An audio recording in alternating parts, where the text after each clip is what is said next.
حضرت سیدنا موسیٰ علیہ السلام کی جوانی کا وقت آیا تو اللہ ارشاد فرماتا ہے کہ ہم نے انہیں علم اور حکم عطا فرمایا، یعنی دین اور دنیا کے تمام مصالح، تمام مصلحتیں اور تمام حکمتیں انہیں سکھا دیں۔ وَكَذَلِكَ نَجْزِي الْمُحْسِنِينَ، فرمایا ہم نیکوں کو ایسا ہی صلہ دیتے ہیں۔ وَدَخَلَ الْمَدِينَةَ عَلَىٰ حِينِ غَفْلَةٍ مِّنْ أَهْلِهَا فَوَجَدَ فِيهَا رَجُلَيْنِ يَقْتَتِلَانِ هَٰذَا مِنْ شِيعَتِهِ وَهَٰذَا مِنْ عَدُوِّهِ۔ حضرت موسیٰ علیہ السلام تبلیغ کرنا شروع ہو گئے، دعوت و تبلیغ کا کام شروع ہوا، اور فرعون کے لیے مشکل وقت تھا، اور چیدہ چنیدہ لوگوں کو اس بات کا ادراک بھی تھا کہ حضرت موسیٰ علیہ السلام تبلیغ کر رہے ہیں، اور تبلیغ سے لوگ متاثر ہو کر بنو اسرائیل کے لوگ ان کے ساتھ بھی ہو لیے تھے۔ اس سارے منظرنامے میں جب حضرت موسیٰ علیہ السلام تبلیغ کرنا شروع ہو گئے تھے اور لوگ انہیں جاننے لگ گئے تھے، فرعون بھی اس بارے میں تشویش میں مبتلا تھا، تو اس وقت حضرت موسیٰ علیہ السلام بڑی خاموشی کے ساتھ شہر میں داخل ہوئے۔ حضرت علی المرتضیٰ کرم اللہ وجہہ الکریم فرماتے ہیں کہ وہ دن عید کا تھا،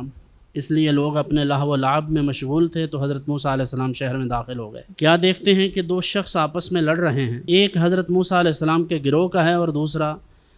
مخالف گروہ کا ہے، قبطی ہے، یعنی فرعون کے گروہ سے ہے۔ فَاسْتَغَاثَهُ الَّذِي مِنْ شِيعَتِهِ عَلَى الَّذِي مِنْ عَدُوِّهِ، وہ جو حضرت موسیٰ علیہ السلام کے گروہ سے تھا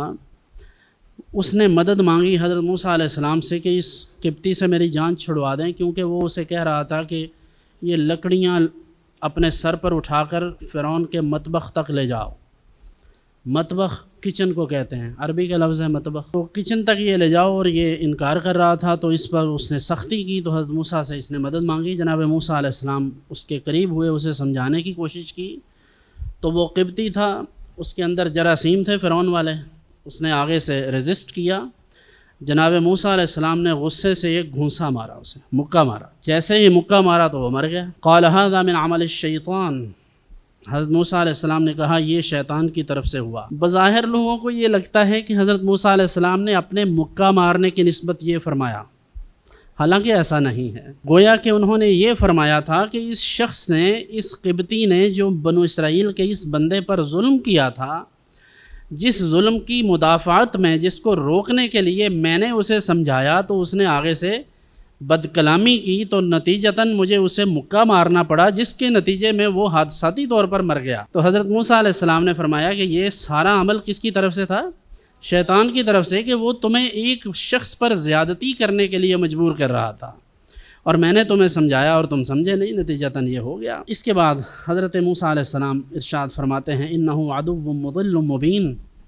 بے شک شیطان کھلا دشمن ہے۔ اس کے بعد حضرت جناب موسیٰ کلیم اللہ علی نبینا وعلیہ الصلاۃ والسلام نے اپنے رب کی بارگاہ میں اپنی عاجزی پیش کی۔ حضرت موسیٰ علیہ السلام عرض گزار ہوئے کہ اے میرے رب، میں نے اپنی جان پر زیادتی کی ہے۔ کہتے ہیں یہ خلاف اولا کام تھا، اس لیے انہوں نے اس طرح عرض کیا تھا، حالانکہ انہوں نے قصداً تو اسے نہیں مارا، لیکن دیکھیے اللہ کے بندوں کے یہ عاجزی انکساری، کہ پھر بھی عرض کرتے ہیں کہ اے میرے رب، میں نے اپنی جان پر زیادتی کی ہے، مجھ سے جو غلطی ہوئی اس پر مجھے معاف فرما دے۔ اللہ ارشاد فرماتا ہے فغفر لہ، اللہ نے بخش دیا۔ جو بات خلاف اولا تھی، جو انہیں نہیں کرنا چاہیے تھا، انہیں یہ لگتا تھا، حضرت موسیٰ علیہ السلام کو یہ لگتا تھا کہ نہیں ہونا چاہیے تھا، تو اللہ فرماتا ہے ہم نے معاف کیا۔ انہ هو الغفور الرحیم، بے شک وہ بخشنے والا مہربان ہے۔ اس کے بعد عرض کیا ہے میرے رب، جیسا تو نے مجھ پر احسان کیا ہے کہ اس معاملہ سے نجات عطا فرمائی ہے، تو اب میرے یہاں سے نکلنے کا بھی کوئی بندوبست کر دے، اس لیے کہ میں یہاں رہ کر ان مجرموں کو، ظالموں کو تقویت نہیں دینا چاہتا۔ فاصبح فی المدینۃ خائفا یترقب فاذا الذی استنصرہ بالامس یستصرخہ قال له موسیٰ انک لغوی مبین۔ حضرت موسیٰ علیہ السلام پھر اگلے دن باہر نکلے تو دیکھا تو وہی شخص جسے کل جس کی جان چھڑوائی تھی وہ پھر مدد طلب کر رہا ہے۔ اب پتہ چلا کہ اس کا تو کام ہی یہ ہے، ہمہ وقت لوگوں سے لڑتا رہتا ہے۔ حضرت موسیٰ علیہ السلام آگے ہوئے اور اسے فرمایا کہ تو گمراہ ہے، یعنی اسے سمجھانے کی کوشش کی۔ حضرت موسیٰ علیہ السلام سمجھا رہے تھے تو اسے یہ لگا کہ یہ مجھے ماریں گے، اسے کل والا موقع یاد تھا، تو خوف زدہ ہو کر اس نے کہا ترید ان تقتلنی کما قتلت نفسا بالامس، کیا مجھے بھی اسی طرح مارنا چاہتے ہو اے موسیٰ جیسے کل ایک بندے کو مار دیا تھا؟ اب فرعون کے درباری تو سارے ڈھونڈ رہے تھے، اس بندے کا قاتل نہیں مل رہا تھا، انہیں تو نہیں پتا تھا۔ تب حضرت موسیٰ علیہ السلام کے بارے میں انہیں پتہ چلا اور وہ بھاگے فرعون کی طرف اور جا کر اسے بتلایا کہ قاتل تو حضرت موسیٰ ہیں۔ چنانچہ حضرت موسیٰ علیہ السلام پریشان ہوئے، ایک شخص دوڑتا ہوا حضرت موسیٰ علیہ السلام کی طرف آیا، شہر کے اس پار سے، اور اس نے آ کر بتلایا کہ اے موسیٰ بے شک دربار والے یعنی فرعون کے جو مصاحبین ہیں، تمام مشیر اور وزیر سارے اکٹھے ہو کر اس بات کا منصوبہ بنا رہے ہیں کہ آپ کو قتل کر دیا جائے، آپ یہاں سے تشریف لے جائیے، میں آپ کو صحیح مخلصانہ مشورہ دے رہا ہوں۔ چنانچہ حضرت موسیٰ علیہ السلام کے بارے میں آتا ہے کہ فخرج منہا خائفا یترقب،